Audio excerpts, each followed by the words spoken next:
Welcome to the Burgundy Gold Knuckleheads podcast. As always, sitting right over there is my main man, Reggie. What's going on, Reggie? What's up, Kenny? How you doing, brother? Man, good, doing well, doing well. Just trying to get through this week. The sting has wore off a little bit since Sunday, Yeah, and yeah. I'm bringing a positive attitude, but you got to be positive to get out of the mess, right? You can't. You can't be in a bad situation and have a bad attitude about it to get out of it. So I keep it real, keeping it real, but yeah. Well, this is true. This is true, man. I've a few days have passed, and my attitude is a little bit better. Still got some frustration and some concerns about the team, but at the end of the day, man, I realized, I'm not going nowhere. Yeah. Right? I ain't going nowhere. So this allows us to vent and talk about it and discuss it and get all of our frustrations out. But I realize no matter how much I'm cursing and frustrated about it, I'm not going nowhere. Right. I've been a fan a long time, man, and it is what it is. I'm gonna let them know what I think. Yeah. I'm gonna express my opinions, but I ain't going nowhere. So I don't even know why I'm talking. I mean, while you're saying that, what's funny is Jonathan Allen kind of commented on the same thing because he knows the fans are frustrated, the team is frustrated, and he knows everybody's voicing it. And I loved what he said. Right, this is what a leader says. He's like, "That's fine. We understand your frustration, but keep that enthusiasm." Right, the same people that are going crazy because we're losing. Keep that motivation when we're winning, right? Bring it just as strong or stronger when we're winning rather than only when things are going bad. Because there are people that, they come out of the woodworks when things are going bad. And there's people that come out of the woodworks only when things are going well. So you and I, for sure, we're here, whether the boat is sinking or whether we're sailing on open clear skies. This is true. This is true. And there's a lot of fans like that. However, I had a different take on John Allen's comments. I was like, John, I know you're a captain, big boy, and I know you got your money, but fighting and talking with the fans is never a win-win situation for a player. I don't think personally that's what he was saying. And then when the reporter, which was a good job by the reporter who asked him, what do you mean by that? Then the reporter kind of led him to a situation that allowed him to kind of clean that up. But when he said it, I don't think that's what he meant. I just think he took the opportunity to kind of clean it up because I think after he said it, he realized it was probably not a good thing to say.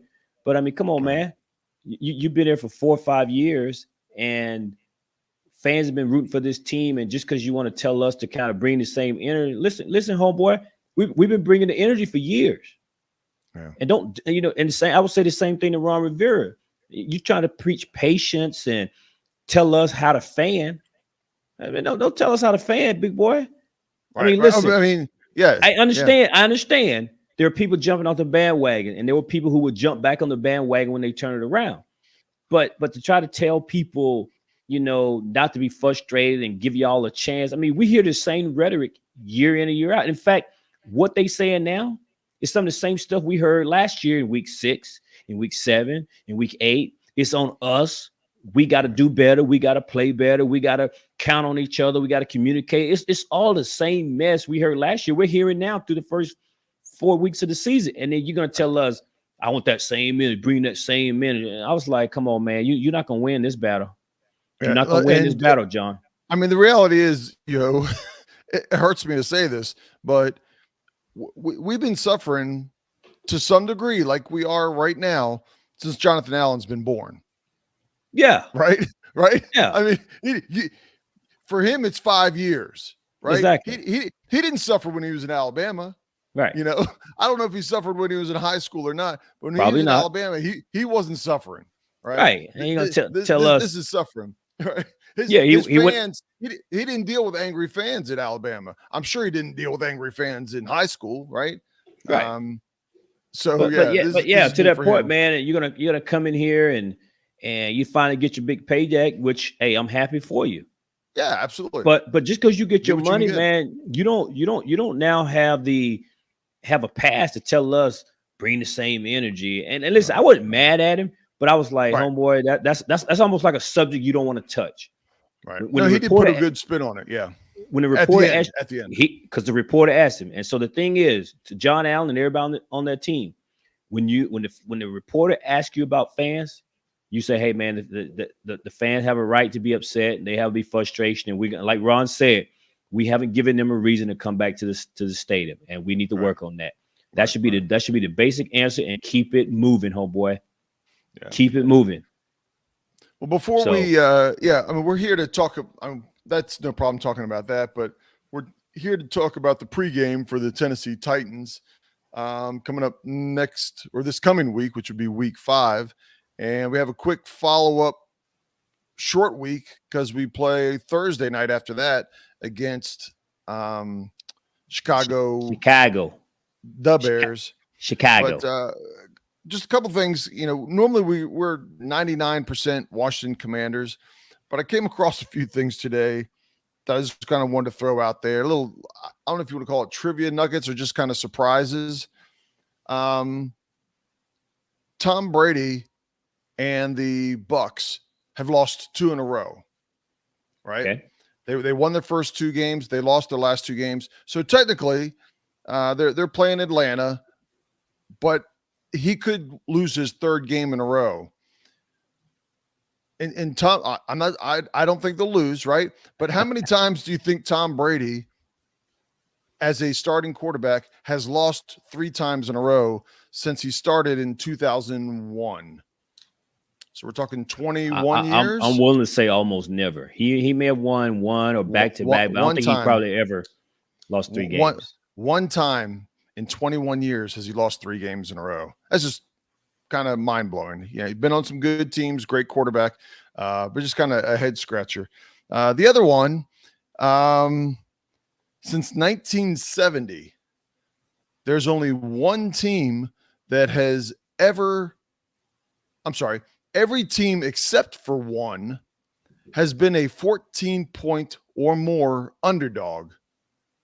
And this week, as of this time of this podcast, the final 32nd team is a 14-point underdog this week.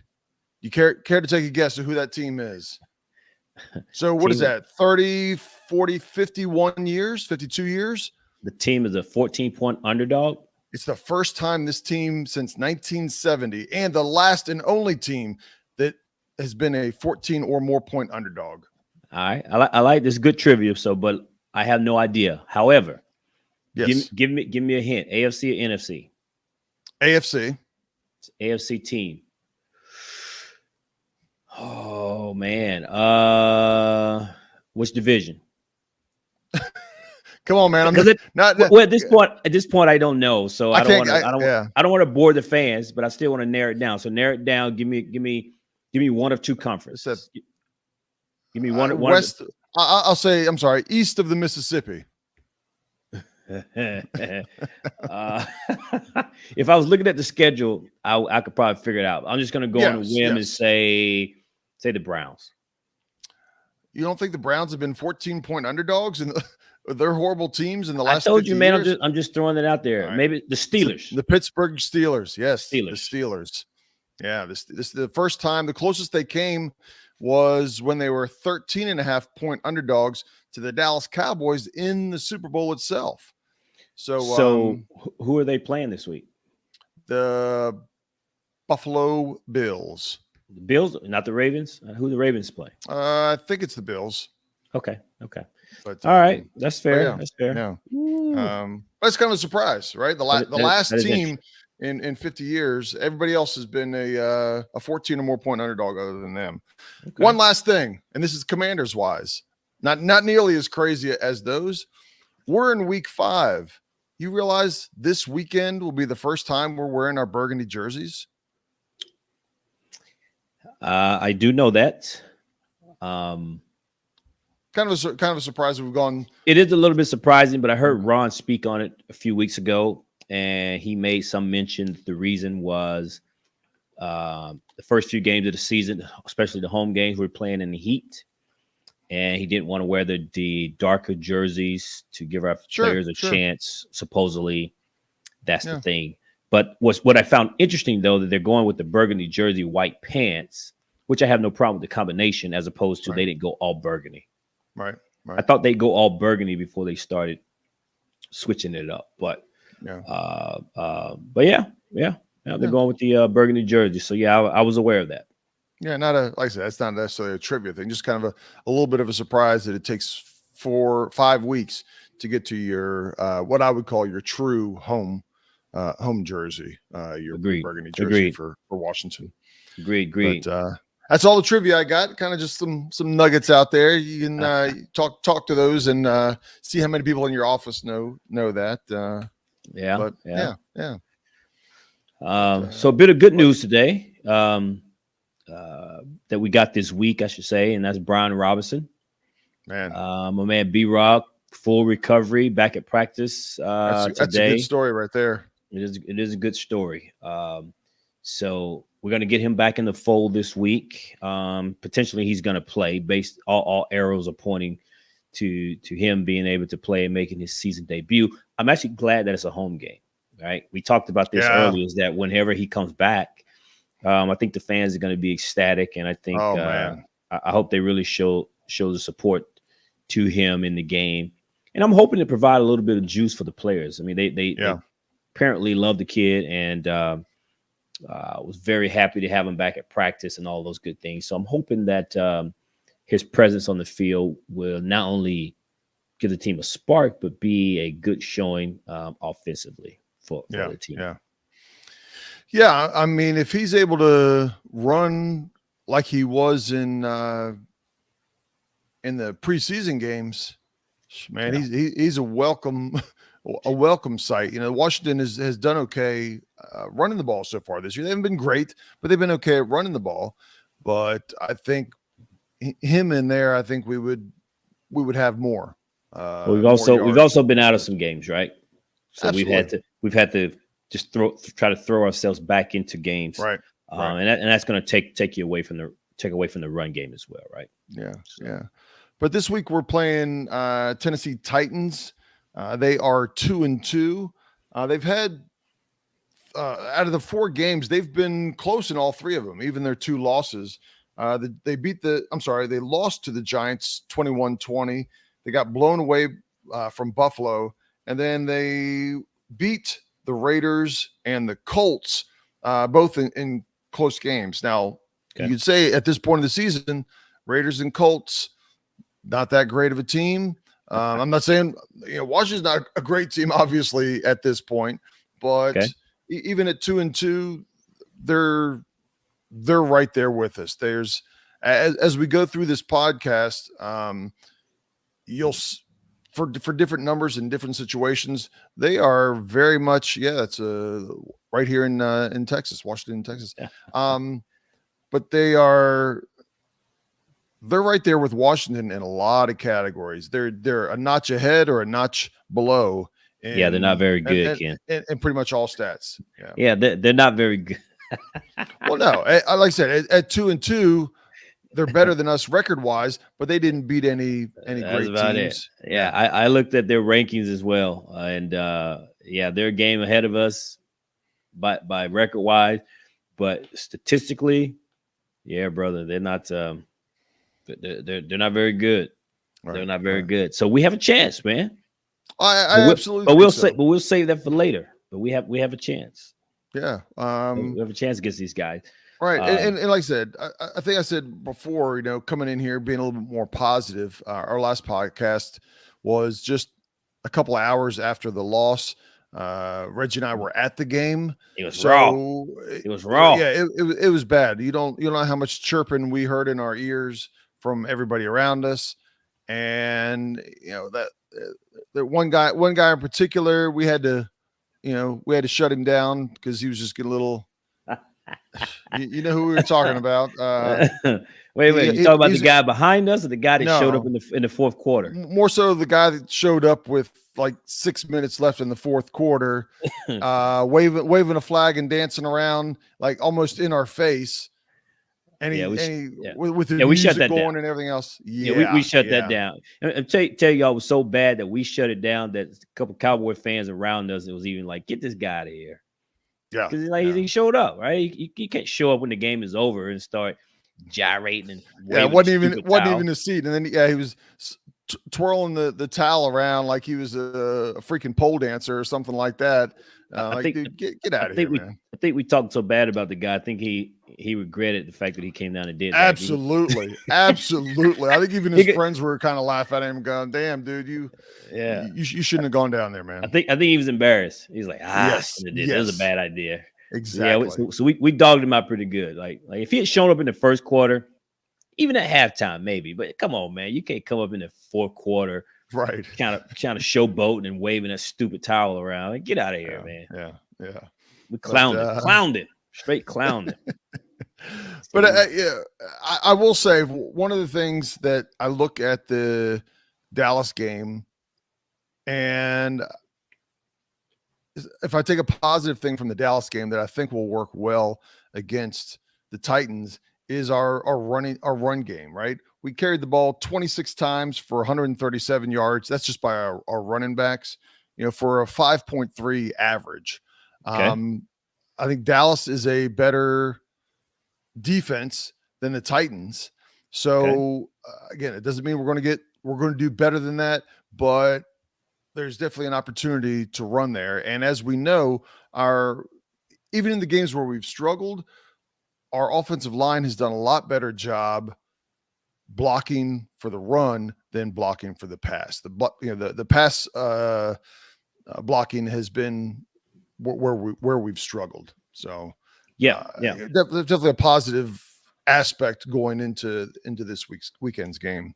Now to your point though, going into this game,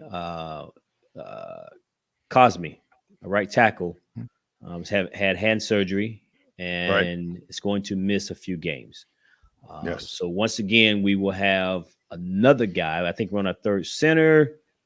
We swapped right guards, and now we're going to lose our right tackle. Yes. So what has been a very shaky offensive line over the first few weeks of the season, it's gotten a little thinner, gotten a little shakier. Yeah. So I know that their pass defense is 28th in the league. Their rush defense is ranked 19th. But look, man, if you don't block somebody, I don't care what they're ranked. I mean, hell, you and I probably could have rushed Carson Wentz at the rate that some of these guys were letting defenders through. So hopefully I'm going to have my eye on one thing, actually two. Brian Robinson, see how much he plays and what kind of impact he has. And the offensive line. I'm not worried about nothing else. I'm not worried about how our defense is going to play. Granted, we do need to stop Derrick Henry because he is their offense. Absolutely. The rookie Treylon Burks is doubtful for the game, so I think most likely he will be out. Right. And beyond that, man, they don't have much else other than Derrick Henry. But I will say, though, the Titans is one of those teams, just like Detroit, man, that they play hard for Mike Vrabel. And so they're going to bring it. Them boys are going to get off the bus in D.C. at FedEx Field, and they're going to come to play, win or lose. And so stopping Derrick Henry will be paramount, and I think it'll be critical.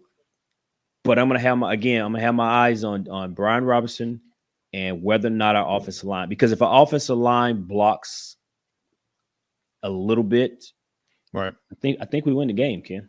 I think we win the game. Yeah, I think, and kind of going back to still on the running game, but from a defensive perspective, our defense last week, they gave up some big plays. That was kind of where Dallas scored their points, but overall they played a solid game. That you can't give up big plays. Okay, those are the backbreakers, and that is why, from a defensive perspective, why you lost the game was based off of big plays. But Dallas ran the ball. I mean, you talk about Zeke Elliott and Pollard, they carried the ball 27 times for 55 yards total, 2 yards a carry. 2-yard average. So we've been doing well against the rush. Granted, it's a different beast with Derrick Henry, but with him being so much of the offense, and now that's kind of our strength. The beast. He is the absolutely beast. Right. Yeah, and so with that being our strength, if you can, again, I'm not trying to say we're going to hold him to 55 yards, but if you can keep him from having a monster game, to your point, we are definitely sitting well to walk away with the win. Well, one of the key would be to, again, I'm going to say it again, offensive line protects. We score offensively. If we score offensively and force them to have to come back in this game, then it will take away their strength. Their strength is running the ball. Right. If we get somewhat of a lead, now they're forced to have to pass the ball in order to try to come back in the game. Then that pretty much eliminates Derrick Henry and what he does. Doesn't mean they'll stop running the ball. Right. But now they can't just stick to the game plan and run the ball the way they would like to. And so it forces them to have to pass the ball a little bit more. So again, I'm watching the offensive line, man, and we'll know early on. We're going to know early on whether or not these boys are going to be blocking today. Right. And I know one of the things that I looked at when I was looking at some stats, you see different yards and passing yards and rushing yards and everything. One of the things that I noticed was, and it could change from game to game, obviously, because of who you're playing, but Washington has been blitzed a lot so far this year. There were times where Philadelphia still got to us with 4, but they were still blitzing a lot more than what you thought. Dallas blitzed a lot also. The Titans are, I forget what number exactly, but they're in the bottom 8 or 9 teams that blitz so far this year. So it's not what they do on a regular basis so far after 4 games. Again, we with Washington having their struggles, that may cause them to blitz a little bit more, but their style of defense so far this year is a different style of defense where they want to rush 4 and play with seven back there. So, and that's what I was going to say. That may not be their style, but that may be the recipe.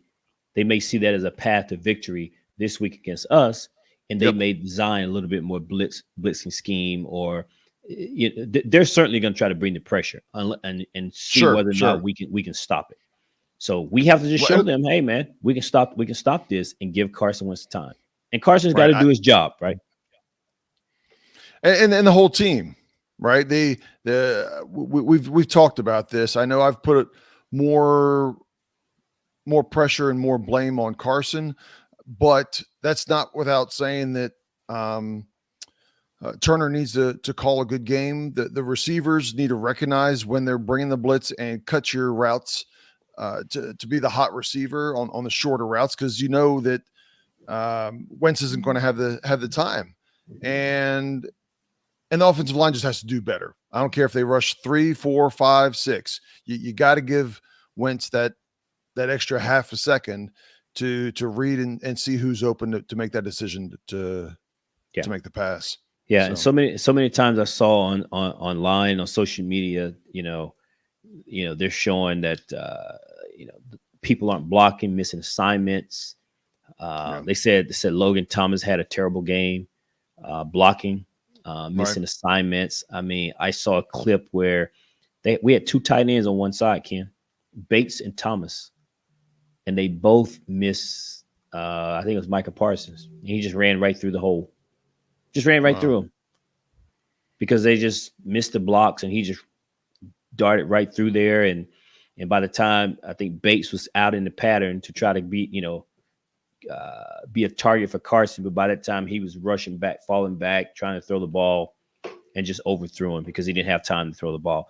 So the linemen, tight ends, man, the guys got to block. I don't know how many times I can say it, and until. For me personally, and I'm going to say just for me, until I see the offensive line consistently protecting then I can make an honest assessment about Carson. And I know Carson has messed up along the way, even through 4 games. But before I unequivocally say this kid does not have, because I know he's got problems. He came with problems. Right. But I'm not sure that these are the problems as to why we're not winning, as much as I blame the offensive line not protecting to give him a chance to do what he needs to do. Right. Right. So that's why I'm going to be paying attention again to the blocking. Yeah. And I think even I saw a little bit. I don't know how much the the running backs are chipping on the way out. Yeah, maybe that's something. I'm only speculating because I don't know, but maybe that's a little bit more emphasis that Turner needs to push on them is, instead of a light chip, you need to smack them. If you're going, I'm using a defensive end as an example. If you're going out to the left, you need to give him a good pop. You can't just kind of half brush up against him a little bit. You mean the way Leonard Fournette popped Parsons? I don't know if you remember that week 1. Leonard Fournette was running out on a route, and before he did, he chipped Parsons. Parsons was trying to engage with the left tackle, and he knocked him on his butt, right? And Von Miller was talking about how we got to take that out of the game. Come on, bro. Yeah, it wasn't a low block or anything. No, and as a running back, I mean, granted, you're going to do what you're coached, but to block it, whether it's somebody a linebacker blitzing up the middle or catching somebody out there, you just got to want to do it, right? You can't be afraid of that contact. And I know there's a difference of taking on that contact when you're carrying the ball versus taking on that contact when you're blocking somebody. You would think it's the same, but it's not. You have a different mental approach about it. And like I said, if you had the ball in your hand for a first down, you're going to run over somebody. Sometimes a running back doesn't run over somebody when they're trying to rush your quarterback. Like I said, it seems like it should be the same, but for some reason it's not. Right. So yeah. I mean, it is what it is, man. I don't have a lot. I mean, you see, I got my logo here that says hard hats only. That's why I got my hat turned backwards here. It's all business, right? I normally like to have the bill folded up there and nice. But no, I'm gonna turn the hat around because this is the week, man. We got to get back in the winning column. I mean, we're in a 3-game losing streak, and hats backwards. That means it's business. It's serious, and they got to win this game, man. I mean, it's hard. It's crazy to say that in week 5 we have a must-win game, right? Well, I think I mean, obviously it is for the record perspective. You want to win 2 or 3. I mean, you win 1, but you want to win a few in a row to get yourself back into the hunt. But it's also a mentality thing. It's all the hard work that you're doing. And I do think that Ron has them working hard in practice, and they are working hard. They're not half-assing it out there. But you need the rewards of that, right? Get the rewards of that with a win, and the locker room will be totally different on Monday with a win. I said just a positive direction, and hopefully, like I said, Brian Robertson who knows, he could be a difference maker this game. We'd love to see it. We'll see, man. We'll see. Yeah, we'll see. That's asking a lot. I'm not saying he's going to, but what a great story that would be for him to come back after 4 weeks and just truly have an impact. Wow, look at this guy. Then we can all speculate, man. Our offensive line would still be as bad, but can you imagine if we had him for all 4 weeks? Well, yeah, because the run game will affect the passing game, right? If all of a sudden he has a good game running, now play action works, and now the defense can't just tee off and rush the passer because we don't have a run game. So clearly, if there's success running the ball on Sunday, it's going to help the team as a whole. But I remember looking at the schedule and thinking, man, Tennessee might be one of those games that would be tough, but here we are. Not only is it a must-win game for us, they don't look very good either. Right? They don't look like a very good team. So they're going to be looking at us. I'm pretty sure that, hey, we can go in here and steal this win from these guys. And we talked about, they lost their first 2 games, so they're on a 2-game winning streak. So they got some confidence, right? They won two games against against the Raiders and the Colts, but they were close games. They fought it out and pulled out the win. So if this game is close in the fourth quarter, you know that they're going to have some level of confidence that they're going to be able to pull it out, and Washington's just going to have to, keep their foot on them and put a whooping on them. Yeah. So let's do it, man. Let's do it. There's not a whole lot more to talk about. I mean, I think this game is, as I said, a must win. It's a winnable game. And I think the team has to come out and show not only the fans, but themselves that the past couple of weeks were learning lessons, and they're going to turn this thing around and try to string together a couple wins, because after this game, to your point, there's a short week against Chicago, again, another game that should be winnable. And you can go into what I'm going to call the short mini bye with on a 2-game win streak. So it'd be good to get this win. Yeah. With that being said, I don't have the drop because we're doing this through the video, but it's that time, Reggie. What's your name? What's your number? I wish I had the music, right? I'm sure you do, Ken. Because you love that music. I'm sure you do, man. So go ahead. What you got? 1970s. I'll go ahead and start, and I will say, whatever my number ends up being, it's a lot better off that I'm giving my number today than it was Sunday night, Monday morning. All right. It excuse me. It may have been on the south side of 5, and we consider on a scale of 1 to 10, anything below 5 is we're probably not going to win, right? Hold on a second. I got to pause here for a second, Reg.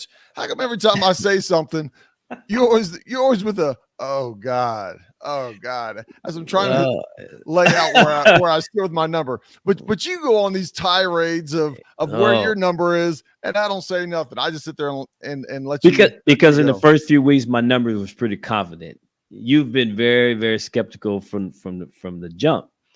And so I feel like you're trying to set these numbers up just to give us a 5.1. I'm like, oh man, come on. So it's just funny to me. Yeah. Well, but they're your number. Number.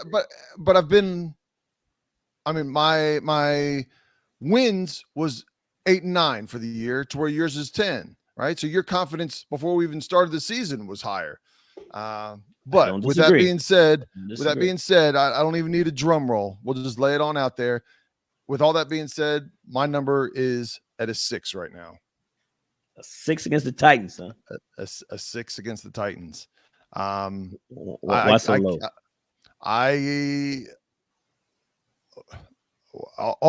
Why so high? Is that what you said?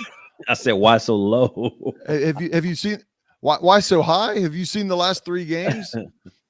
Have you seen how many points? But it's the confidence number that we will win. So you have a slight confidence that we win this game. I do. Slight, yes, slight. Because like I said, when you look at Washington, you look at the Titans. Again, if we start talking rushing yards, we're about the same. If you look at passing yards, we're about the same. If you look from a defensive perspective, what your defense is giving up, what you're allowing to score, what you're scoring yourself, man, we are on par with them pretty much all the way up and down. I think this being a home game, I think this Washington, I don't want to jinx myself, but Washington can't play much worse than they have the last few weeks. Offensively. That's the kiss of death. No, it's not. It's reality. It's reality. You just gave the kiss of death. They'll get. I'm not going to say they're going to get it together and be the best they can be, but I think that they will be better this week. The running game and the team that they're playing that can't stop the run that well will end up prevailing, and we're going to take the W. Oh, you gave it a kiss of death, man. No, all right. Well, my number is I'm gonna give it a 7, God. Ken. Man, you're not even explaining. You're just throwing it on out there. 7, huh? You know what? Just get straight to it, Doc. I'm gonna give it a 7. Now that's high considering we're on a 3-game losing streak. But let me tell you why I say 7. Go ahead, hit me, Reggie. Simply being, Ken, I'm gonna give it a 7. This game is 7 because again, this is a confidence number. So my confidence that we win is at a 7 simply because I think these teams are evenly matched, which means at this point we're not very good. We've not shown the NFL or anyone else that people should be talking about us on television. Right. So I think it's going to be an evenly matched game, but I think it's going to be an ugly game.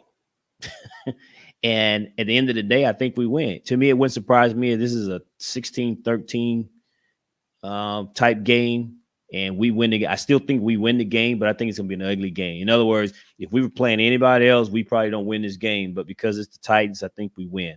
I think also what's part of that is their strength kind of plays into our strength. And I'm going to use air quotes here. I think our strength is a little bit that we have a little bit better run defense. And if we can slow down Derrick Henry, then I think their offense is going to struggle a little bit.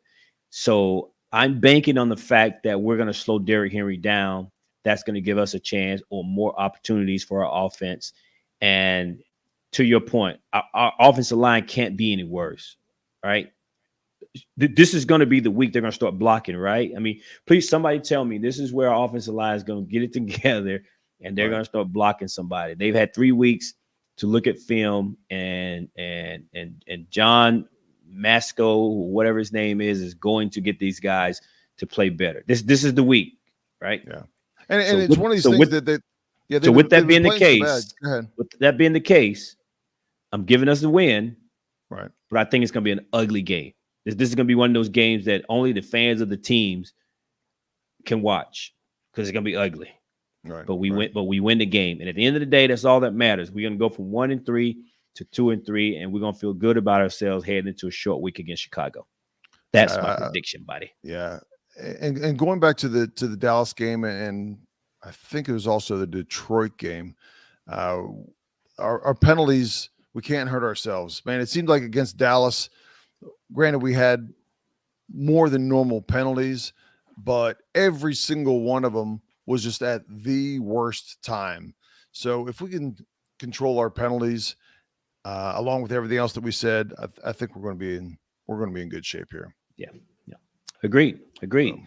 So tune in. We'll be back shortly to give our preview on the Titans game, and then it will be another short week, as we said, preview of the Titans. To preview the Titans game.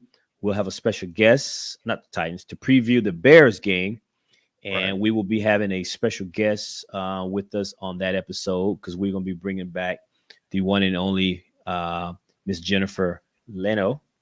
And so she'll be, as you guys know from the last one, she's a big Bears fan / Commanders fan now. And we'll be talking and previewing that with her because she's heading back to Chicago. She's heading back home, y'all. So we'll be talking with her a little bit about that, get her take on it, get her number. And get her number. And all that good stuff. And and so look forward to that. And but that's all I got, Ken. Got anything else, brother? No, that's all I got. Hit us up on Twitter, hit us up on Instagram. Of course, subscribe if you're listening to this on YouTube for the first time. Just look up Burgundy and Gold Knuckleheads and you will find us anywhere. And we greatly appreciate like, subscribe, the likes, comment, the thumbs up, all the above. We like to chatter on Twitter as well. So hit us up, guys. Appreciate it. And until next time, as always, peace out. Peace out, Knuckleheads.